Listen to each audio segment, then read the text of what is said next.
कुठलाही बॉल आला, कितीही अनुभवी बॉलरली बॉल टाकला तरी तो सेफली बाउंड्रीला आपल्याला कसा घालवता आला पाहिजे याची प्रॅक्टिस आम्ही सर्वजण करत असतो. इलेक्शनच्या आधी बऱ्याच घोषणा झाल्या होत्या. इलेक्शन झाल्यानंतर कुठेतरी या सरकारला ज्यांच्याबद्दल घोषणा केल्या होत्या, जसं शेतकरी, लाडक्या बहिणी, युवा, विद्यार्थी, त्या सर्व घोषणेकडे कुठेतरी विसर पडला असं आपल्याला म्हणावं लागेल. आता बोलता बोलता त्यांनी काय सांगितलं की आमच्याकडे अजूनपर्यंत माहिती आलेली नाही. मग कुठेतरी देवेंद्र फडणवीस साहेबांचाच कान ते ओढत होते का की तुम्ही कमी पडताय माहिती देण्यासाठी? हे तरी उघड उघड सांगण्याची खरं तर जरूरत आहे. या ठिकाणी क्रिकेट स्पर्धेसाठी आपण आला आहात जळगावात, काय सांगाल? जैन इरिगेशन ही जी कंपनी आहे त्यांची फार एक सुंदर स्कूल इथं आहे. CSIC त्यांचा तो विभाग आहे, म्हणजे त्याच्या अंतर्गत ते बोर्ड आहे आणि अख्ख्या भारताच्या या बोर्डाच्या म्हणजे शैक्षणिक बोर्डाच्या ज्या काही मॅचेस आहेत त्या आज इथं जळगावमध्ये खेळल्या जात आहेत. इथं ग्राउंड सुंदर आहे, नियोजन चांगलं आहे. आवर्जून अतुल भाऊंनी मला इथं येण्याची विनंती केली.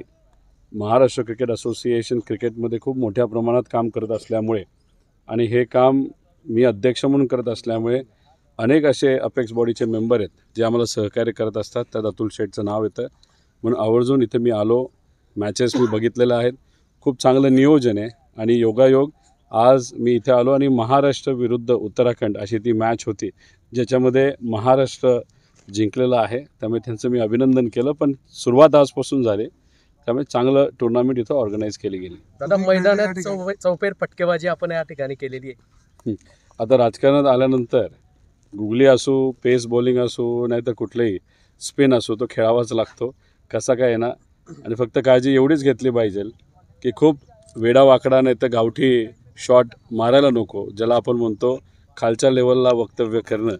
आणि जे काय खेळायचं आहे तर कुठलाही बॉल आला, कितीही अनुभवी बॉलरली बॉल टाकला तरी तो सेफली बाउंड्रीला आपल्याला कसा घालवता आला पाहिजे याची प्रॅक्टिस आम्ही सर्वजण करत असतो. आणि आज इथं आल्यानंतर कुठलं टेन्शन न घेता फक्त बॉल आपल्याला ग्राउंडच्या बाहेर मारायचा आहे एवढंच डोक्यात खरं तर घेतलं होतं. आणि जी माझी राजकीय प्रॅक्टिसमध्ये एक कोच बरेच आहेत, त्यातलं एक मराठी मीडियासुद्धा खरं तर माझी कोच आहे. अनेक वेळा वेडेवाकडे प्रश्न म्हणजे अभ्यासूच असतात, पण कधी कधी अवघड प्रश्न विचारतात, त्याला वेगळं उत्तर नाहीतर वेगळ्या पद्धतीने त्याला कसं आपल्याला बायपास करता येईल याचा प्रयत्न आत्तापर्यंत केलेला आहे. म्हणून कुठल्या कॉन्ट्रोवर्सीमध्ये सापडलो नाही. त्यामुळे क्रिकेट हा माझा आवडतीचा खेळ आहे. दादा, भारत पाक सामन्यामध्ये ट्रॉफी घेतली नाही भारताने, या निर्णयाकडे कसं पाहताय तुम्ही? नाही, एकतर सुरुवातीलाच असं वाटत होतं की भारताला एशिया कप खेळू नये. आता नुकतंच जी काही घटना तिथं घडलेली आहे, दुर्दैव आपल्या देशावर त्यांनी हल्ला केला, तो सुद्धा लपून हल्ला केला. त्याच्यामध्ये आपले काही नागरिक शहीद झाले, काही सैनिक तिथं शहीद झाले. अशातच आपण इंडिया वर्सेस पाकिस्तान मॅच खेळणं हे योग्य नव्हतं असं आम्हा सगळ्यांना वाटत होतं. आता BCCI हे स्वायत्त संस्था आहे, सरकारला त्यांना कुठेतरी सांगावं लागतं. पण ते कदाचित न सांगितल्यामुळे आपले खेळाडू भारतासाठी खेळले, सुंदर खेळले आणि आपण ती ट्रॉफीसुद्धा जिंकलो. आता त्याच्यातच असं म्हणतात की पाकिस्तान जे फायनलला आले होते त्यांचे जे कोणी प्रमुख असतील ते ट्रॉफी घेऊन कुठेतरी पळाले. महत्त्वाचं काय की भारताच्या टीमली मॅच खेळले, आपण मॅच जिंकलो, लोकांचं मनं त्यांनी जिंकलेले, हे जास्त महत्त्वाचे. ट्रॉफी कुणी चोरून नेली असेल तर काय फरक पडत नाही, पण भावना आणि ते जे काय वातावरण आहे हे आपल्या खेळाडूंनी नक्कीच तिथं गाजवलं. दादा, टीम इंडियाचं कर्णधारपद हे आता शुभमन गिलकडे देण्यात आलं आहे. रोहित शर्माऐवजी शुभमन गिल आता नेतृत्व करणार आहे. शेवटी रोहित हा आपला महाराष्ट्रातला होता, मुंबईतून क्रिकेट तो खेळतो, तिथून त्याची सुरुवात झाली आणि भारताचं जे काय कॅप्टनशिप आहे अनेक वेळा रोहितली तिथं खूप योग्य पद्धतीने सांभाळली होती. याच्यातच शुभम गिलला केलं. एक मराठी माणूस म्हणून नाही तर महाराष्ट्रातला एक व्यक्ती म्हणून दुःख नक्कीच झालेलं आहे. पण शेवटी निर्णय हा तिथं असणाऱ्या सर्व पदाधिकाऱ्यांचा असतो. BCCIमध्ये जे कोणी अधिकारी असतील त्यांनी त्यांचा निर्णय तिथं घेतलाच असेल. पण नक्कीच रोहित शर्माला कर्णधार न होण्याची संधी यंदा जी मिळाली त्यामुळे दुःख झालेलं आहे. दादा, महाराष्ट्राच्या शेतकऱ्यांना जे आहे कुठेतरी मदतीची अपेक्षा होती. काल अमित शहा अहिल्यानगर येथील दौऱ्यावर होते, त्या ठिकाणी त्यांच्याकडून काहीतरी घोषणा होईल अशी अपेक्षा होती. कर्जमाफीची घोषणा या सरकारने आधीच केली, मात्र ती पण पूर्ण केली नाही. आता शेतकरी संकटात असताना कुठलीही मदत केली जात नाही, काय वाटतं? इलेक्शनच्या आधी बऱ्याच घोषणा झाल्या होत्या. इलेक्शन झाल्यानंतर कुठेतरी या सरकारला ज्यांच्याबद्दल घोषणा केल्या होत्या जसं शेतकरी, लाडक्या बहिणी, युवा, विद्यार्थी, त्या सर्व घोषणेकडे कुठेतरी विसर पडला असं आपल्याला म्हणावं लागेल.